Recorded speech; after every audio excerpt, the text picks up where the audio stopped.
Bonjour à tous, si vous êtes propriétaire d'une Suzuki SX4 S-Cross des années 2013-2014, eh bien écoutez, que vous êtes dans ma situation, c'est-à-dire que vous avez la boîte de vitesse bien, qui ne passe plus, vous n'avez plus que la troisième, quatrième et une espèce de boîte de vitesse complètement, on va dire, molle, vide.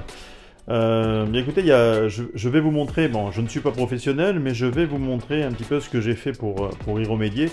En l'espace d'une demi-heure, trois quarts d'heure, bien voilà, ça peut être réglé et franchement, ce n'est pas si grave que ça. Donc voilà. Pour commencer, avec un tournevis à plat, il faut, comme vous pouvez le voir, faire sauter la garniture autour qui va s'enlever très très facilement. Voilà. Alors, une fois que vous l'avez déposé, eh bien, on va se retrouver justement avec le milieu de la console et du levier de vitesse. Et comme vous pouvez le voir, il y a plusieurs vis. Alors, première chose, pareil, déboîter tout simplement, enlever l'espèce de cache du boîtier de vitesse. Et c'est là qu'on se rend compte que bien la pièce à l'intérieur a sauté avec, c'est l'espèce de c'est une espèce de joint en caoutchouc qui retient tout ça et qui fait sauter justement cette petite barre là qui sert justement pour passer les vitesses. Donc voilà, donc le but ça va être de remettre en place cette espèce de petites tiges en fer. Voilà. Alors, première chose moi que j'ai faite, c'est de dévisser les vis. Il y en a plusieurs, mais en fait je me rends compte qu'en dévissant uniquement les trois qui sont sur le côté, ça suffit largement. Ça va vous permettre justement de décaler cette partie plastique du milieu. Voilà.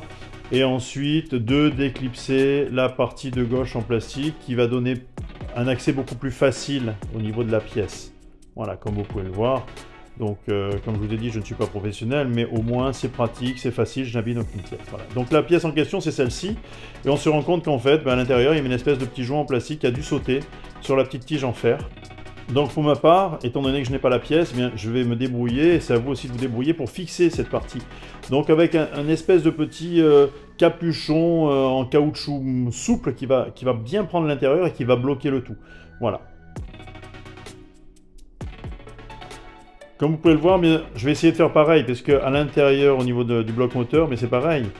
J'ai également eu cette partie qui a sauté, donc toujours pareil avec ce petit bitonio en fer qu'il va falloir fixer.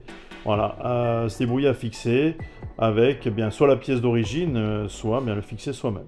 Voilà. Donc rien de bien compliqué. En une demi-heure, on a accès. Au niveau du bloc moteur, il n'y a rien à démonter, c'est juste derrière la batterie. Il n'y a rien à démonter du tout. Et au niveau de la voiture, voilà, il y a trois vis et quelques caches à enlever. Rien de très très compliqué. Voilà.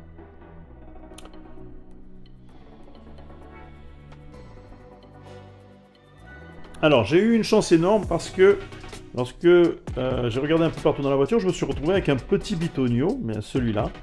Donc j'ai l'impression que c'est vraiment lui qui a sauté. Il m'a été, ça a été plus facile pour moi parce que j'ai essayé. Et en fait, il fait le diamètre parfait. C'est un espèce de bitonio comme un espèce de capuchon de stylo en caoutchouc très souple et un petit peu épais.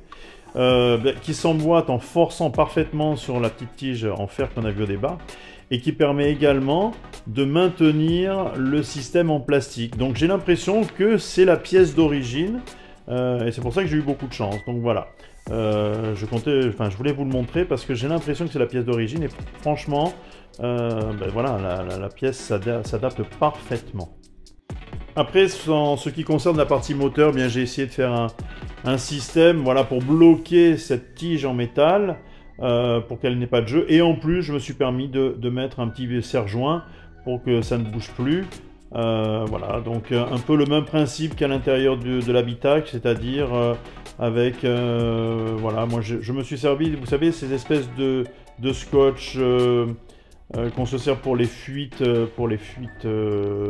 dans les salles de bain et de piscine, qui deviennent compacts et qui ne bougent plus. Donc voilà, je me suis servi de ça. Et en plus, j'ai mis, comme vous pouvez le voir, cette espèce de serre-joint pour éviter que ça bouge complètement. Voilà, j'espère que cette vidéo vous aura servi. Bonne journée.